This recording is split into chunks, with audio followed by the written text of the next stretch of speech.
Terima kasih Anda masih bersama saya, Sofi Syarif di Sapa Indonesia Malam. Bung Jayadi, saya mau tanya juga dong, LSI sebenarnya apa sih tujuannya mengeluarkan survei ini di waktu-waktu terakhir ini di mana isu soal penundaan pelaksanaan pemilu itu lagi panas? Ya, itu bagian dari tanggung jawab sosial lembaga penelitian seperti LSI ya. Kami para peneliti dan juga akademisi yang ada di LSI ikut bertanggung jawab dengan isu-isu ini, ikut merasa punya tanggung jawab gitu. Nah, salah satu yang bisa kami sumbangkan adalah memberikan informasi tentang bagaimana publik menanggapi isu ini. Karena sekali lagi, isu penundaan pemilu atau pembatalan pemilu itu menyangkut aspek fundamental karena dia berimplikasi pada perpanjangan masa jabatan presiden atau lebih jauh lagi perubahan fundamental terhadap tata kelola kekuasaan di negara kita, dan itu memerlukan sikap dari rakyat, sikap dari publik. Ya, nah sebagai lembaga survei kami memiliki alat ilmiah untuk mengetahui sikap publik itu secara cepat tapi cukup akurat, tentu dengan berbagai margin of error yang selama ini sudah kita ketahui. Jadi itu segera tujuannya. Jadi ini untuk memberikan informasi kepada publik juga kepada para elit pengambil kebijakan, karena mereka harus mempertimbangkan suara publik juga dalam hal ini. Bukan hanya karena kebutuhan jangka pendek, kebutuhan elektoral, tapi juga kebutuhan karena tanggung jawab para pengambil kebijakan itu bukan hanya terkait dengan kekuasaan, tapi juga terkait dengan bagaimana mereka betul-betul menyampaikan aspirasi publik itu di dalam proses pengambilan kebijakan. Baik, saat ini saya sudah terhubung dengan Ketua DPP Partai Persatuan Pembangunan Ahmad Baidowi. Bung Awi, selamat malam. Malam, Sofi. Sehat ya? Alhamdulillah. Jadi partai Anda bagaimana ini sikapnya? Ya, kalau kita kan sudah jelas dari awal bahwa kita taat terhadap konstitusi, bahwa konstitusi kita mengatur pemilu dilakukan 5 tahun sekali. Itu saja dilakukan. Memang kemarin sempat kita masih ketika ada aspirasi yang disampaikan oleh sahabat-sahabat partai lain, kita coba mengkaji dari berbagai aspek. Karena kalau katanya alasannya ekonomi, apa benar? Kalau alasannya dari bisa itu juga konstitusional, apakah seperti itu? Ternyata dari hasil kajian para pakar ya tidak bisa, tidak ada ruang sedikit pun melihat konstitusi kita hari ini. Oke, nanti akan saya minta tanggapan dari Pak Lukman Hakim sesaat lagi. Kita harus jeda sejenak untuk azan maghrib di wilayah DKI Jakarta dan sekitarnya. Sapa Indonesia Malam akan segera kembali, saudara. Terima kasih Anda masih bersama kami di Sapa Indonesia Malam. Saya lanjutkan perbincangan saya, saudara.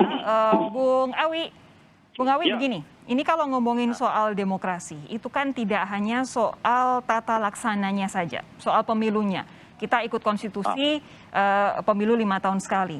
Tetapi begini, ketika nanti ada yang memaksakan, karena kita harus mengakui bahwa di Indonesia itu mayoritas partai politik itu masuk dalam koalisi Pak Jokowi begitu kan. Jadi apapun keputusan politik di DPR lebih mulus ketika mayoritas partai jadi masuk koalisi begitu, oposisinya sangat kecil sekali.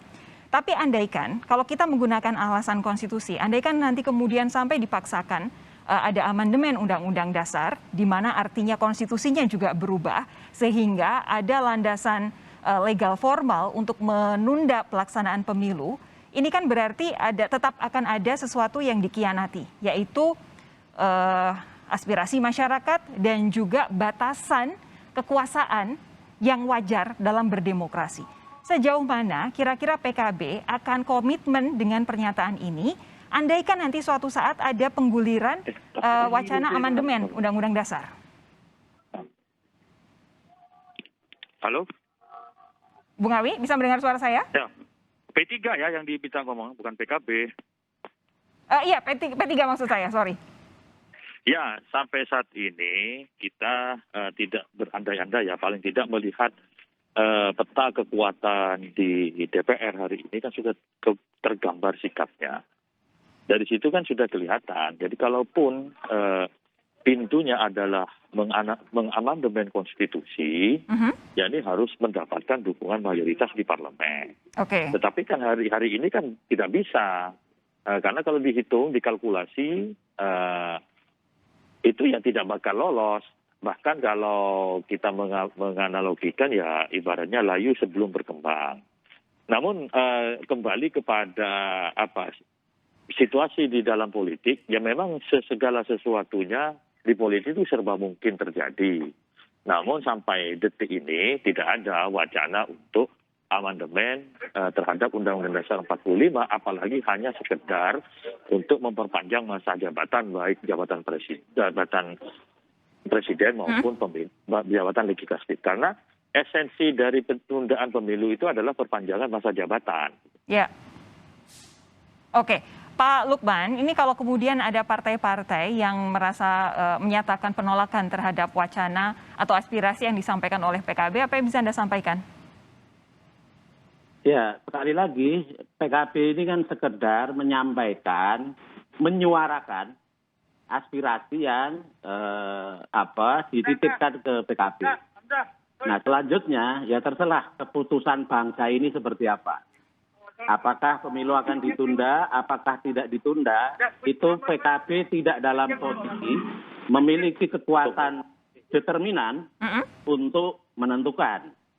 PKB di DPR hanya posisi kursinya nomor 6, di koalisi pemerintahan Pak Jokowi PKB juga bukan nomor 1, sehingga sekali lagi kewajiban PKB menyampaikan aspirasi ini secara terbuka ke publik agar kemudian ini bisa menjadi proses pembahasan bersama-sama. Ya.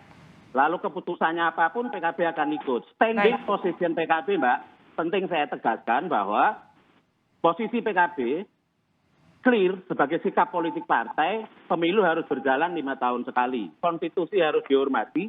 Oleh karena itu, sampai sore ini, sampai saya bicara ini, Ketua Umum kami, Gus Muhaimin, tetap keliling untuk terus mensosialisasikan pencapresannya.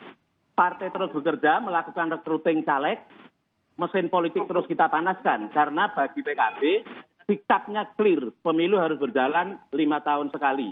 Bahwa kemudian ada titipan aspirasi kita suarakan, itu sesungguhnya bagian dari ikhtiar PKB, supaya masalah ini bisa segera ditutup, bisa segera diakhiri, diambil keputusan yang berkepastian. Pak Lukman. Sampai ke depan masih akan ada lagi, ya boleh. Pak Lukman, begini, dalam beberapa hari terakhir ini, terutama di berbagai macam berita, itu muncul tudingan yang cukup serius, dugaan yang cukup serius bahwa sebenarnya ada campur tangan istana dalam keputusan partai-partai politik untuk mengeluarkan dukungan penundaan pemilu 2024. Saya mau konfirmasi ke Anda soal ini karena yang berkembang adalah bahwa ada sejumlah menteri menyatakan bahwa Pak Presiden sudah setuju dengan rencana ini, lalu kemudian beberapa partai politik diminta untuk menyuarakannya ke publik. Artinya apa? Seolah-olah di sini salah satunya PKB jadi pion untuk menyampaikan sebuah isu yang tidak populer kepada masyarakat untuk sebagai sebagai cara testing the water. Pertanyaannya kemudian, apakah itu betul? Dan kalau betul, kenapa PKB mau, Pak? Jadi begini, Mbak. Tadi saya sudah jelaskan. Setiap hari Ketua Umum kami, juga perangkat partai yang lain itu kan melakukan komunikasi politik kemana saja. Apalagi setelah Gus Muhaimin oleh PKB dideklar sebagai calon presiden beberapa bulan yang lalu. Nah, komunikasinya pasti di semua level. Ya di level grassroots, di level kelas menengah pebisnis, juga di level elit Republik ini. Nah, aspirasi ya datang dari 3 kelompok itu. Saya hanya bisa menyampaikan seperti itu. Jadi, menurut Anda, ini semua adalah aspirasi dari masyarakat, tidak ada tangan-tangan dari istana yang meminta PKB untuk menyampaikan isu ini kepada masyarakat, begitu? Saya menyampaikan bahwa PKB, Gus Muhaimin sebagai Ketua Umum, berkomunikasi dengan semua pihak, baik grassroots, yang tadi ditemuannya Mas Jayadi itu sekitar 20% misalnya, lalu kelas menengah, para pebisnis, juga berkomunikasi kepada elit Republik ini. Nah, dari 3 kelompok inilah aspirasi itu datang, Mbak. Pak, tapi apakah PKB kemudian tidak merasa ada yang janggal ketika satu, partainya Pak Presiden sendiri menyatakan tidak setuju dan Pak Jokowi sendiri sampai dengan saat ini tidak mengeluarkan pernyataan yang firm mengenai aspirasi penundaan pemilu 2024 ini. Kesannya jadi PKB maju sendiri dengan isu ini, Pak. Ya, bagi PKB sekali lagi niatnya agar diskursus mengenai penundaan pemilu ini bisa segera diakhiri, apapun ujungnya. Apakah ditunda atau tetap sesuai konstitusi. Yang penting ada konsensus bersama, sehingga ke depan kita ini sudah tidak lagi terombang-ambing. PKB sendiri berkepentingan memastikan pemilu tetap jalan tahun 2024. Oke. Kenapa? Karena PKB sebagai kelas partai menengah itu beda dengan partai-partai besar yang punya daya dukung kuat. Kepastian pemilu bagi PKB ini sangat penting. Sumber daya yang terbatas di lingkungan PKB, apabila pemilunya tidak berkepastian, PKB akan sangat tidak siap. Intinya adalah PKB ingin ada kepastian kapan pemilu itu bisa diselenggarakan. Baik. 2024 atau 2027. Bung Awi, saya mau minta tanggapan Anda juga dong mengenai berita yang belakangan beredar, katanya ada tangan-tangan istana yang sebenarnya sudah setuju adanya isu penundaan pemilu ini, tetapi kemudian meminta beberapa parpol untuk menyampaikannya. Ya, itu rumor ya. Kita tidak dalam konteks menanggapi rumor itu karena kita juga tidak tahu menahu tentang rumor yang berkembang. Gitu kan. Kalaupun istana dianggap punya mau, ya tinggal disampaikan aja oleh pihak istana. Tetapi kan hari ini tidak ada itu. Yang ada hanyalah rumor, katanya yang itu sulit dibuktikan. Bagi P3 sebenarnya keputusan yang diambil oleh pemerintah bersama KPU dan DPR menetapkan pemilu tanggal 14 Februari 2024, ya sudah, itu clear. Saya kira kalau kita sudah sesuai dengan kesepakatan yang kita putuskan bersama, sudah debat persoalan pemilu tunda atau tidak nggak perlu lagi. Tapi soal orang memiliki wacana, ya boleh-boleh aja, namanya orang berwacana gitu. Oke, Bung Awi begini, yang jadi masalah adalah selama ini suara dari istana bilang jangan disangkut-sangkutkan dong dengan Presiden Jokowi, kan ini suara parpol, nggak ada urusannya sama istana begitu. Tapi karena sampai dengan saat ini Pak Jokowi belum secara firm menyatakan sikapnya soal usulan penundaan pemilu ini, saya mau tanya dong, adakah dalam komunikasi antara P3 dengan istana muncul perbincangan soal ini? Apa sebenarnya yang jadi sikap Pak Jokowi soal hal ini? Tidak ada, saya kira membahas itu. Apalagi Pak Jokowi sudah beberapa waktu yang lalu ya tegas soal ini ya. Beliau sudah menyampaikan ke media tutup persoalan mengenai waktu itu usulan 3 periode gitu kan. Saya kira persoalan yang mencuat belakangannya tidak perlu Pak Jokowi untuk memberikan statement ataupun menanggapi, karena yang menyampaikan aspirasi publik itu kan teman-teman dari partai koalisi gitu. Kami husnudon bahwa teman-teman itu juga samalah dengan P3, saya kira mereka tiap hari juga bertemu dengan masyarakat. Baik. Soal ada aspirasi yang berbeda disampaikan ke P3, disampaikan ke PKB berbeda aspirasi, ya biasa saja, namanya demokrasi. Oke, saya ke Bung Jayadi. Bung Jayadi, saya tahu Anda ada di sini untuk menjelaskan mengenai hasil dari survei LSI. Tapi karena saya yakin Anda juga sangat familiar dengan kondisi politik di Indonesia, ini ada berbagai isu yang berkembang belakangan ini. Tapi Anda percaya nggak bahwa aspirasi penundaan pemilu ini memang hanya berasal dari parpol, hanya berasal dari grassroots, bukan dari istana? Yang pasti nggak hanya dari parpol kan yang menyuarakan. Ada menteri yang bukan anggota parpol, Pak Bahlil. Kan pembantu presiden. Kata Pak Jokowi tidak ada visi misi menteri, yang ada visi misi presiden. Nah, kalau ada menteri yang menyampaikan sesuatu yang sangat fundamental, tapi bertentangan dengan kehendak presiden misalnya, maka lalu menteri tersebut tidak diapa-apakan, bahkan terus berbicara beberapa waktu di media, muncul spekulasi kan? Ya, jadi kalau ada spekulasi atau rumor, kalau bahasa Mas Awi, atau tuduhan bahwa jangan-jangan istana juga ikut main, itu kan sesuatu yang wajar untuk muncul. Nah, tugas para pemimpin adalah mengklirkan, jangan sampai masyarakat mengambil informasi hanya berdasarkan rumor-rumor atau tuduhan-tuduhan, spekulasi. Begini. Nah, ya. Silakan, Bung Jayadi. Dan lalu menteri yang menyuarakan usulan itu juga kan Pak Airlangga bukan hanya ketua umum parpol, beliau juga salah seorang menteri yang sangat berpengaruh dalam di pemerintahan Pak Jokowi karena dia Menko Perekonomian. Beliau juga menyatakan hal yang sama. Jadi ada dua fakta yang seharusnya sejalan antara presiden dengan sejumlah menteri dan partai politik pendukung presiden, tapi fakta itu ternyata tidak sejalan. Nah, itu wajar menimbulkan spekulasi, Sofi. Saya tidak mengatakan bahwa itu ada atau tidak, tapi spekulasi itu muncul sangat wajar. Karena itu mau tidak mau presiden harus mengklarifikasinya. Yang kedua, saya kira kalau kita perhatikan yang pernyataan Pak Jokowi yang dikutip di Kompas tadi, yang disampaikan di Kompas tadi, itu kan lebih banyak soal penolakan terhadap 3 periode. Betul. Pertanyaannya, apakah itu juga berarti penolakan terhadap perpanjangan masa jabatan presiden? Apakah itu juga berarti penolakan terhadap penundaan pemilu dan sebagainya?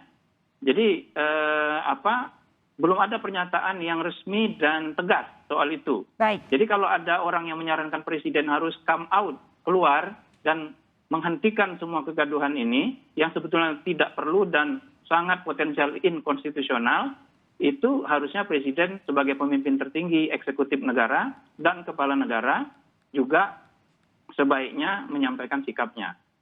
Oke, terakhir pendek saja Bung Jayadi, kalau kemudian Anda lihat bahwa saat ini ada beberapa partai kecil maupun besar yang menyampaikan aspirasi untuk penundaan pemilu, tapi di sisi lain juga ada partai yang di dalam koalisi juga kecil dan juga besar, malah termasuk PDI Perjuangan, itu ada berseberangan, lalu kemudian Pak Jokowi belum merespons soal isu ini. Apa yang bisa Anda baca dari seluruh gambaran ini? Ya, memang ada berbagai ketidakjelasan di sini. Sehingga setiap pelaku politik, partai-partai politik, kemudian mengambil sikap sesuai dengan sudut pandang yang dia pegang masing-masing. Misalnya PDI Perjuangan memegang teguh pernyataan presiden soal harus taat konstitusi dan tidak setuju 3 periode misalnya. Sehingga ketika ketika PDIP mengatakan mereka menolak ini, mereka menggunakan atas nama presiden juga atau dengan mengatakan bahwa ini senapas dengan pernyataan presiden kan gitu. Tapi di sisi lain yang menyatakan adanya usulan seperti Mas Lukman mengatakan usulan itu berasal tidak hanya dari kalangan bawah tapi juga dari kalangan atas. Siapakah kalangan atas itu? Nah, itu kan yang jadi pertanyaan. Baik. Oke. Begitu. Baik.